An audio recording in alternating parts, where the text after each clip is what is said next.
Well, hi there, welcome to a nighttime edition of the Unimaginatively comic vlog. It's been about a week since I last did a video, and that video was an appearance on Marshall Lee's Early Bird Artcast. It was my first time on there, and it would have been very exciting. Unfortunately, after about half an hour, I developed severe internet problems and couldn't carry on. It's a shame because we were talking about what a post-Covid-19 comic book industry might look like, and I've got some ideas, and I got to share some of them, and I get to share all of them. And with today's news events, a lot of my predictions I think might come true. I think it's fair to say the writing's on the wall for Diamond. The notion of having a single company to distribute comic books essentially worldwide, it's got no legs to stand on. It doesn't work, it's unsustainable. It's very akin to putting all your eggs in one basket. And last week Diamond announced, of course, they were not taking any more books. Tomorrow is the last lot of books to be distributed from Diamond. And today, on Tuesday, the day before New Comic Book Day, they're announcing they're going to start making some redundancies and cutbacks. This is a company that presumably has a virtual monopoly, and they have no cash reserves. And they have so little cash that essentially they're having to get rid of key workers. And that means that when the lights come back on, when the industry is back, in whatever shape that's going to be, Diamond aren't going to be in a position to sort of fulfill the requirements that they once were able to, because they don't have the staff anymore. So Diamond is effectively marking time. I can't see them maintaining their grip. When you consider that books, magazines and newspapers, they continue to maintain distribution and fulfillment, no problem at all. Why? Because there's lots of different companies doing that. And DC have announced that they're going to look into a raft of multiple distributors and fulfillment services to meet the demands of the direct market. This means that small companies, small distributors can actually get a stranglehold. They can actually get into and play. The biggest player is mothballed. They're not doing anything. They're sidelined. There's a real opportunity to have a broader mechanism of distribution for the big two, and by extension anybody else making a comic book. The downside is the big two will no longer be able to use the monopoly of Diamond to leverage smaller shops. So there'll be no more buy 50 copies of this and we'll throw some variant covers in, or buy this and get this. There'll be no more of those deals, because the shops will just go, well, no, screw that, we'll just go to this guy. Well, we'll get our comics from this person.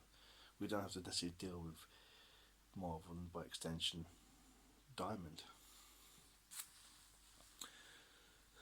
So what does this mean for the big two, or the big three? Essentially, what does it mean for the major American comic book companies? I think, excuse my camera, I'm sort of freestyling this one.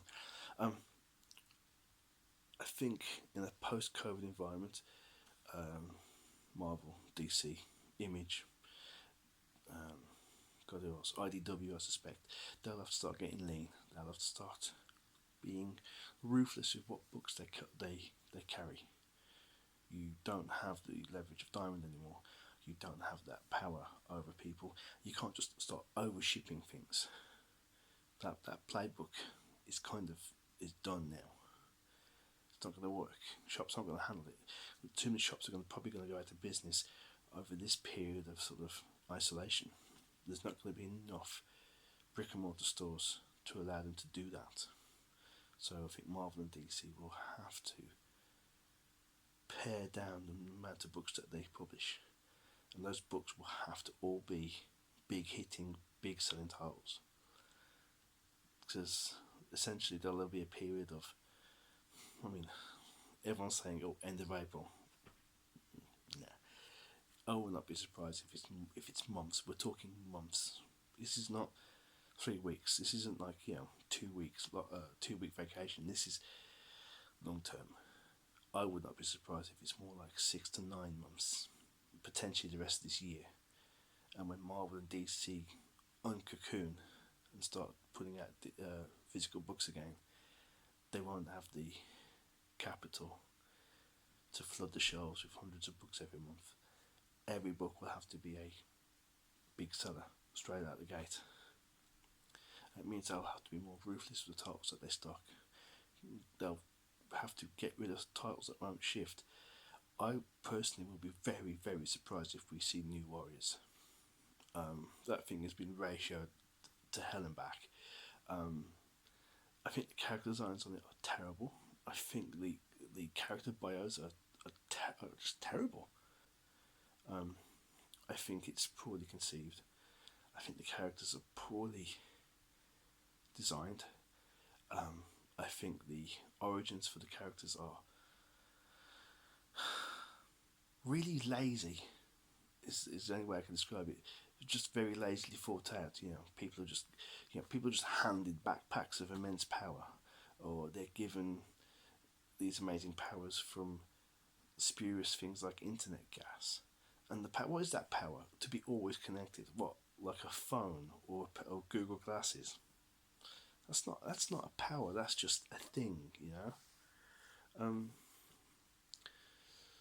So I think the industry is going to have some problems. I think readership is going to drop off, because you'll have people who just after 6 months of no comics was spent, but they'll move their passion to something else. TV show, clog dancing, writing fan fiction, or making their own books. It's not going to be, the audience won't be as big as it was. So I think there'll be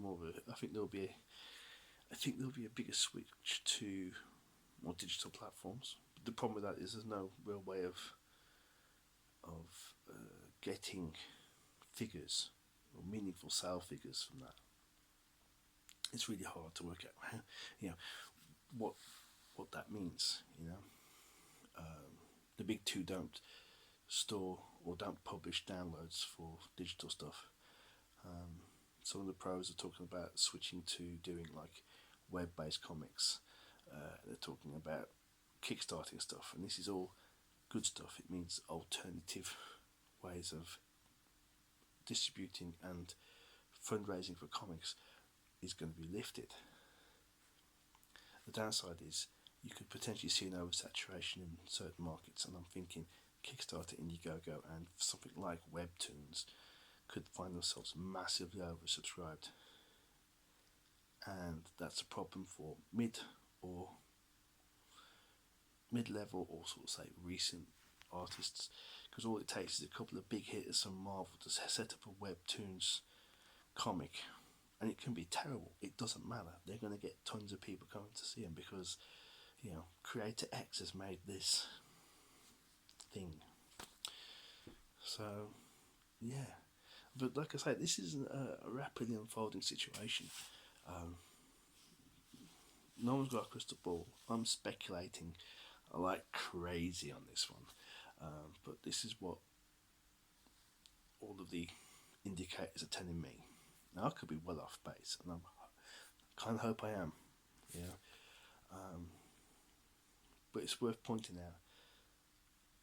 I believe in Chinese that the word for problem and opportunity are pretty much the same, and I think this is a problem which could lead to a new opportunity. I think we're definitely going to be looking at a pre and post COVID comics world. and what that looks like. Realistically, who can say? It's going to be interesting to find out though. Well, I think I've waffled on enough. I'm just going to quickly edit this video, put it up, and carry on with the rest of my night. Yeah, that'll do for now, I reckon. Yeah. Okay, cool. Alright. Right. I'll see you all later. Bye.